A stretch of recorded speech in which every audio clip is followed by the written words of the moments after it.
পবিত্র রমজানের মাস চলছে, আর এই রমজানের মাসটায় যদি সঠিকভাবে নির্দিষ্ট নিয়মাবলীর মধ্যে না থাকা যায় তাহলে শরীর কিন্তু অত্যন্ত খারাপ হতে পারে। আর কি কি বিষয়ের উপরে বিশেষ গুরুত্বপূর্ণ ধ্যানগুলো রাখতে হবে বা কোন খাদ্যবস্তুগুলোকে আপনাকে বেশি গুরুত্বপূর্ণ মনে করতে হবে, সেই জায়গাটার জন্যই আজকের এই ভিডিওটা। এই প্রতিবেদনে আপনারা জানতে পারবেন কোন বিশেষ বিষয়গুলো আপনারা ভুল করেন আর কোন বিষয়গুলোকে আপনাদের সবসময় মাথায় রেখে চলা উচিত। দর্শক বন্ধুরা, স্বাগত জানাই আপনাদেরকে হেলথ সলিউশন বিনয় চ্যানেলে। আশা করি সবাই ভালো আছেন, সুস্থ আছেন, এই কামনা নিয়েই আজকের এই নতুন প্রতিবেদন। যারা নতুন এসেছেন চ্যানেলে, অবশ্যই চ্যানেলটিকে সাবস্ক্রাইব করে যাবেন এবং পাশে থাকা বেল আইকনটিকে প্রেস করতে একেবারে ভুল করবেন না। চলুন মূল বিষয়বস্তুর দিকে এগিয়ে যাওয়া যাক। ছোট্ট ভিডিও, স্কিপ করে দেখার কোনো প্রয়োজন পড়বে না, একটু ধৈর্য রাখুন।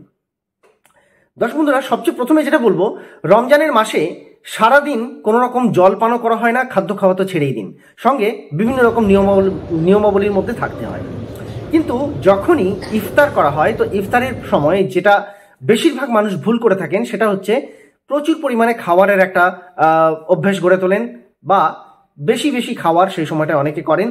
আর যেটা সবচেয়ে বড় ভুল করেন সেটা হচ্ছে প্রচুর পরিমাণে অনেকে কিন্তু তেলে ভাজা বা মুখরোচক খাবারগুলোকে বেশি প্রায়োরিটি দেন। আর এখানেই সবচেয়ে বড় ভুলটা তৈরি হয়, কারণ সারাদিন কোনো কিছু না খাওয়ার ফলে এবং জল পান না করার ফলে শরীরে কিন্তু ডিহাইড্রেশন তৈরি হয়, অর্থাৎ জলের ঘাটতি দেখা যায়। আর শরীরের বিভিন্ন অঙ্গ প্রত্যঙ্গগুলোকে চালনা করার জন্য জল অত্যন্ত অপরিহার্য একটি বিষয়। কিন্তু সেই জিনিসটাই যখন এখানে ব্রাত্য থেকে যায়, শরীর কিন্তু তার নির্দিষ্ট কার্যকারিতা ঠিকমতো পরিচালনা করতে পারে না। আপনারা অনেকেই লক্ষ্য করবেন এই সময়টায় কিন্তু অনেকেরই মাথা ধরা, মাথা ঘোরা বা বলতে পারেন গ্যাস, অ্যাসিডিটি, বমি বমি ভাব, এই ধরনের সমস্যা কিন্তু দেখা যায়। অনেক সময় শরীরের শক্তি সামর্থ্য যেন কমে আসে, অর্থাৎ বলতে পারেন যে একটা কোথাও না কোথাও শরীরে সেই পরিমাণ এনার্জি কিন্তু থাকে না। আর এর একমাত্র কারণ হলো সঠিকভাবে জলের অভাব, অর্থাৎ ডিহাইড্রেশন। তো যার জন্য এই ডিহাইড্রেশনকে কম করার জন্য কি করবেন, যেহেতু সারাদিন তো জলপান করার কোনো রকম পরিস্থিতি নেই, কিন্তু এই পরিস্থিতির সঙ্গে লড়াই করতে গেলে সবচেয়ে বড় যে ভুলটা মানুষ করে থাকেন সেটা হচ্ছে তেলে ভাজা বা এই ধরনের যে খাবারগুলো, যেগুলো খাওয়ার পর অত্যন্ত বেশি পরিমাণে জল পিপাসা পায়। কিন্তু সমস্যা হলো যে সেই পরিমাণ খাবার খাওয়ার পর আপনারা কিন্তু জল পান অনেকটাই কম করেন, আর তার ফলেই ডিহাইড্রেশনের এই মাত্রাটা কন্টিনিউয়াসলি বজায় থাকে। এই ক্ষেত্রে সবচেয়ে প্রথমে যেটা আপনাদের মনে রাখতে হবে সেটা হলো জল আপনারা অবশ্যই পান করবেন। অনেকে শরবত পান করেন, তবে এই ক্ষেত্রে আপনারা যেটা করবেন সেটা হচ্ছে সারাটা দিন এইভাবে উপবাস থাকার পর বা সারাটা দিন এই রোজা পালন করার পর প্রথমেই যেটা করেন অনেকে চিনি বা এই ধরনের যে মিষ্টি জাতীয় খাবারগুলো রয়েছে সেইগুলোকে বেশি পরিমাণে ইনটেক করেন, বা চিনির শরবত অনেকে খান, অনেকে পান করেন। তো এটা একেবারেই করবেন না, কারণ চিনির শরবত যখনই আপনি পান করছেন দীর্ঘক্ষণ আপনার পেট কিন্তু খালি থাকছে, খাদ্যের অভাবে সেই জায়গাটায় অটোমেটিক্যালি কিন্তু গ্যাস বা অ্যাসিডিটির সমস্যা আপনার কিন্তু রয়েছে, যেটা আপনি অনেক সময় উপলব্ধি করতে পারছেন না। কিন্তু যখনই সেটা চিনি খাচ্ছেন বা চিনির শরবত আপনি পান করছেন, সঙ্গে সঙ্গে কিন্তু সেটা ট্রিগার হচ্ছে, অর্থাৎ বেড়ে যাচ্ছে। আর এই ক্ষেত্রে আপনার কিন্তু ডিহাইড্রেশন অনেক বেশি বাড়বে। এবার অনেকে চা কফি বেশি পরিমাণে পান করেন, যেহেতু সারাদিন চা কফি পান করতে পারেন না, তো এই একটা সময় থাকে যখন আপনারা চা কফি অনেকে পান করেন।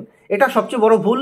যদি পান করেন 1-8 কাপ চলতে পারে, কিন্তু সেটাও চিনি ছাড়া হলে সবচেয়ে বেশি ভালো হয় এবং মাত্রার বাইরে যেন কখনো না যায়। অর্থাৎ একসঙ্গে 2-3 কাপ অনেকে পান করেন, যেটা একেবারেই করা উচিত নয়। এই ক্ষেত্রে যখনই চা কফির পরিমাণ বাড়বে আপনার কিন্তু ডিহাইড্রেশনের সমস্যাও বাড়বে, শরীরের অন্যান্য অঙ্গ প্রত্যঙ্গগুলোও কিন্তু কোথাও না কোথাও ক্ষতিগ্রস্ত হতে থাকবে। এছাড়াও যেটা খাদ্য খাওয়ার উপরে সবচেয়ে বেশি আপনাদের নির্ভর করা উচিত, অনেকেই এই সময়টায় কিন্তু দেখবেন রোজার মাসটাতে ইফতার করার পর বা ইফতারের সময়টায় অনেকে বেশি ঝাল, তেল, মশলা জাতীয় খাবার, মুখরোচক খাবারগুলো বেশি পরিমাণে খেতে পছন্দ করেন। অনেকে চিকেন বা এই ধরনের যে খাবারগুলো যেগুলোতে হাই প্রোটিন থাকে সেইগুলো খাওয়ার চেষ্টা করেন। এখানে মনে রাখতে হবে আপনার প্রোটিন অবশ্যই প্রয়োজন রয়েছে, কিন্তু প্রোটিনের সঙ্গে সবচেয়ে বেশি পরিমাণ প্রয়োজন যেটা রয়েছে সেটা হচ্ছে ফাইবার। যথেষ্ট পরিমাণ ফাইবার যদি আপনার খাবারের মধ্যে উপস্থিত না থাকে তাহলে পরে কিন্তু ডিহাইড্রেশনের পরিমাণ অনেক বাড়বে এবং আপনার কোষ্ঠকাঠিন্য বা গ্যাস অ্যাসিডিটির সমস্যা কিন্তু কোনোভাবেই আপনি পরিত্রাণ পাবেন না, সমস্যা বাড়তে থাকবে। তাই এখানে আপনার উচিত এই ধরনের খাবারগুলোকে একটু কমিয়ে দিয়ে তার জায়গায় যত ধরনের ফল আছে, সবুজ শাকসবজি আছে বা স্যালাড আছে, এইগুলোকে একটু বেশি পরিমাণে প্রায়োরিটি দেওয়ার। কারণ আপনার প্রোটিনের সঙ্গে সঙ্গে আপনার শরীরে যথেষ্ট পরিমাণ নিউট্রিশন এবং বলতে পারেন যে মিনারেলস বা খনিজ তত্ত্বের অভাব কিন্তু দেখা দেয় জলের সঙ্গে সঙ্গে। তো এই খনিজ তত্ত্বগুলোকে আপনার শরীরে সঠিকভাবে যোগান দেওয়ার জন্য ফল এবং শাকসবজির কোনো বিকল্প কিন্তু নেই। আর এই জায়গায় কোনো রকম প্রাণীজ খাদ্য, মাছ, মাংস এইগুলো কিন্তু কখনোই নিতে পারে না, কারণ এর মধ্যে সেই পরিমাণ ফাইবার কখনোই আপনি পাবেন না যেটা শাকসবজি ফলমূলে আপনারা পেয়ে যাবেন। আর এতে করে এইগুলোর মধ্যে উপস্থিত যে সমস্ত জলীয় পদার্থ রয়েছে বা যে জলীয় তত্ত্ব রয়েছে সেটা কিন্তু আপনার শরীরের ডিহাইড্রেশনকে অনেকটাই কমিয়ে ফেলতে সাহায্য করবে। কিন্তু সেই জায়গাটায় যখন আপনি মাছ, মাংস বা হাই প্রোটিন জাতীয় কোনো খাবার খাচ্ছেন, তো সেই ক্ষেত্রে এই প্রোটিনটাকে হজম করতে গিয়ে শরীরকে কিন্তু অত্যাধিক পরিমাণে পরিশ্রম করতে হয়। একটা হচ্ছে সারাদিন আপনারা উপবাস থাকছেন, তার ফলে অটোমেটিক্যালি আপনার অর্গানে কোথাও না কোথাও একটু প্রেশার পড়ছেই, যেহেতু জলও থাকছে না আপনার ডায়েটের মধ্যে। তো সেইখানে আপনি হঠাৎ করেই একসঙ্গে অনেক খাওয়ার একটা প্রবণতা, তেলে ভাজা বা বাইরের মুখরোচক খাবার, তেল ঝাল মশলা খাবার এবং সঙ্গে অত্যাধিক হাই প্রোটিনযুক্ত এবং কম ফাইবারযুক্ত খাবারগুলো কিন্তু আপনার পাকস্থলীর দফারফা করে দেয়, যেটা প্রাথমিক অবস্থায় আপনারা অনেকে বুঝতে পারেন না। তো এই জন্য রোজার মাসটাতে অবশ্যই বেশি পরিমাণে যে সমস্ত রসালো ফল রয়েছে সেই রসালো ফলগুলোকে অবশ্যই তালিকায় রাখার চেষ্টা করুন, খাদ্য তালিকায়। এবং বেশি পরিমাণে স্যুপ আপনারা পান করতে পারেন, স্যুপ খেতে পারেন। বেশি পরিমাণে যে কোনো ধরনের জুস আপনারা পান করতে পারেন, সেটা সবজির হতে পারে, ফলের হতে পারে বা মিক্সড আপনারা জুস পান করতে পারেন। বিটরুটের জুস পান করতে পারেন, গাজরের জুস পান করতে পারেন, পালং শাকের জুস পান করতে পারেন, লাউয়ের জুস পান করতে পারেন। এই ধরনের সবজিগুলোর জুস আপনারা কিন্তু অবশ্যই পান করতে পারেন, যেটা আপনার এনার্জি লেভেলকে ডবল করবে, সঙ্গে সঙ্গে আপনার মিনারেলসের ঘাটতিকে অনেকটাই পূর্ণ করবে। এছাড়া আরেকটা জিনিস যেটা অনেকে ভুল করে থাকেন, সেটা হচ্ছে সারাদিন নেশা ভাঙ কিছু করতে পারেন না, কিন্তু ইফতারের পর বা সেহরির আগে তারা কিন্তু এই জিনিসটা করেন। অনেকে আছেন সেহরির আগে কিন্তু অনেকটা বেশি পরিমাণে খাবার ইনটেক করার চেষ্টা করেন, সেটা খুব খারাপ। তো সেটা ক্ষেত্রে আপনার কিন্তু পাকস্থলীর উপর বা লিভারের উপরে অত্যাধিক বেশি পরিমাণে চাপ পড়ে। তো সেই জায়গাটায় কিন্তু আপনাদের একটু সতর্ক থাকতে হবে। যদিও বা আপনি খাবার খাচ্ছেন, তো সেই জায়গায় ফাইবারের মাত্রাটাকে বেশি পরিমাণে বজায় রাখুন এবং রসালো এমন কিছু রাখুন যেটা আপনাকে সারাদিন যথেষ্ট পরিমাণে মিনারেলসের যোগান দেবে এবং হাইড্রেট করতে সাহায্য করবে বডিকে। এই সময়টাতে পড়েছে মানে এখন এই সময়টায় তরমুজের উপলব্ধি সবচেয়ে বেশি, তাই তরমুজ যতটা পারবেন বেশি পরিমাণে ইনটেক করার চেষ্টা করুন।